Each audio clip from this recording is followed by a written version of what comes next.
এবার ধরুন আমাকে দ্বারকা থেকে হস্তিনাপুর যেতে হবে, আর পথে আমি প্রত্যেকটা এমন স্থানে দাঁড়াচ্ছি যেখানে আমার মন আপ্লুত করার মতো কোনো দৃশ্য দেখতে পাচ্ছি, বা কোনো ব্যক্তিকে দেখতে পাচ্ছি, বা কোনো প্রসঙ্গ দেখতে পাচ্ছি, বা কোনো নাটক দেখতে পাচ্ছি।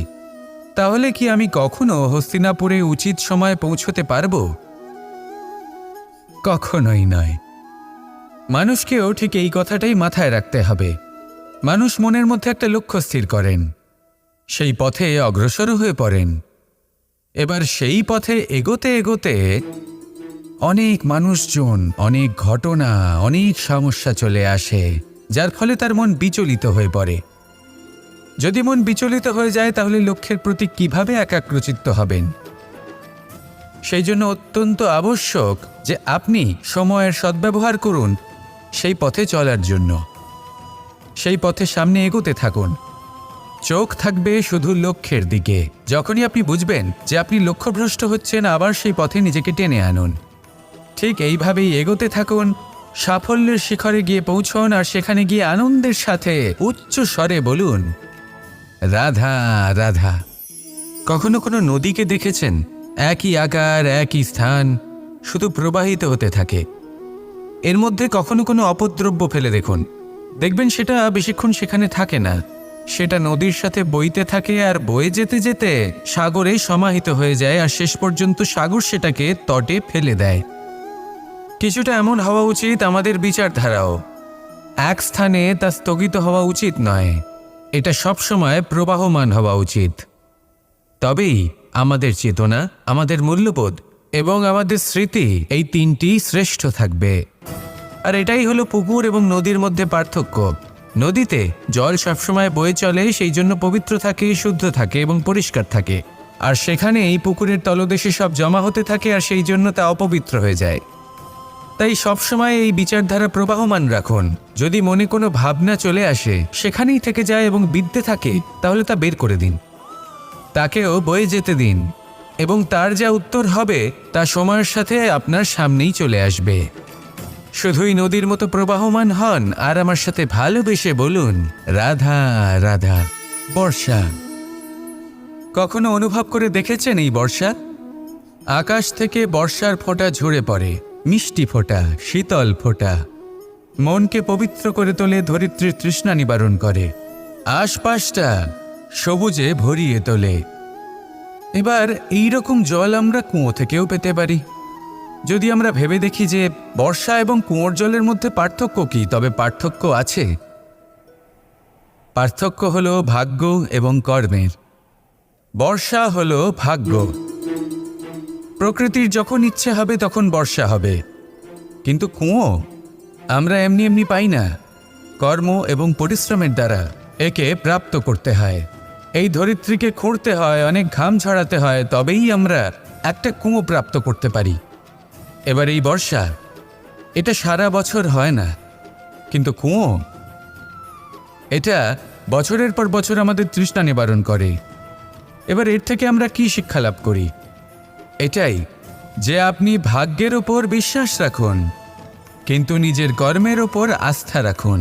কারণ কর্ম এবং পরিশ্রম আপনাকে এই সংসারের যে কোনো শিখরে পৌঁছে দিতে পারে।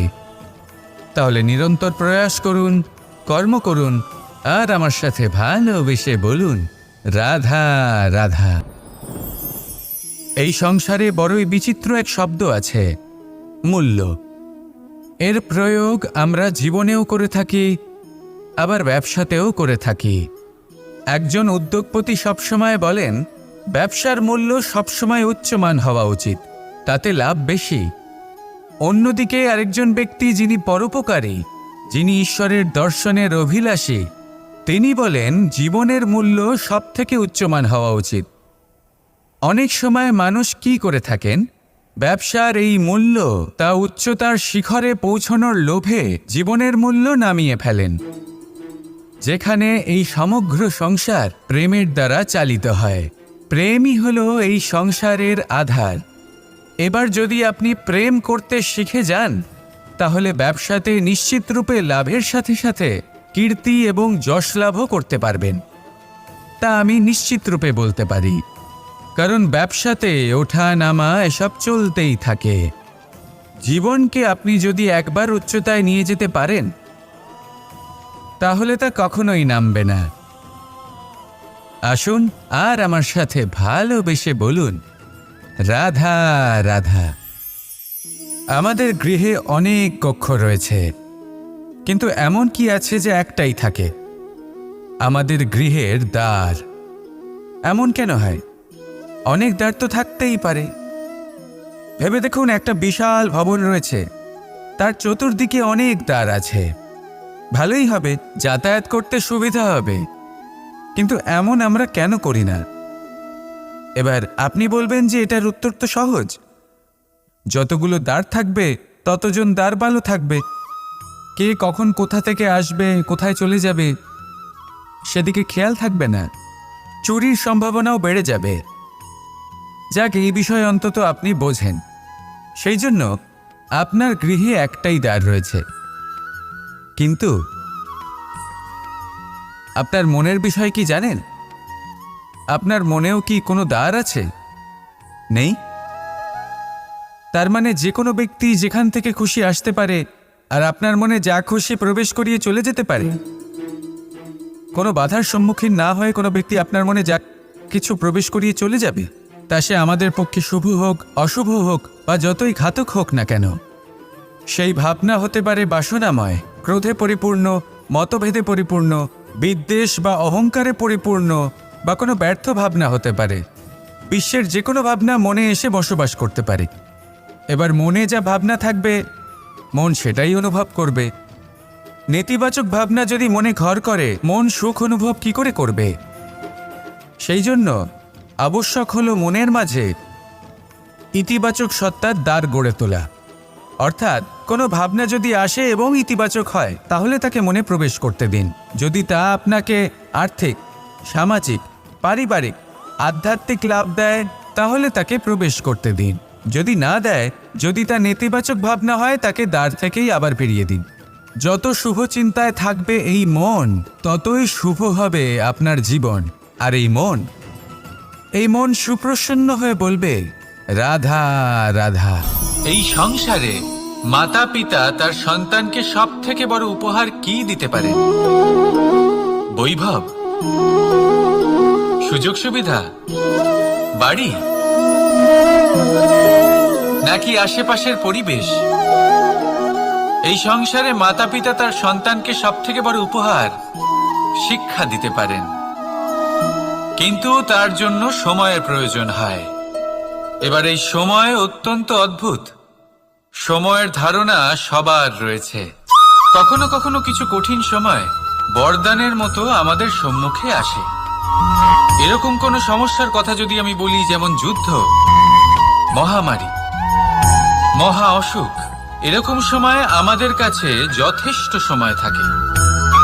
এই সময় আমরা চিন্তা করি, ভয়ভীত হই, কে জানে কত সম্পত্তির ক্ষয়ক্ষতি হবে। এবার এই সময় কিভাবে কাটিয়ে ওঠা যায়?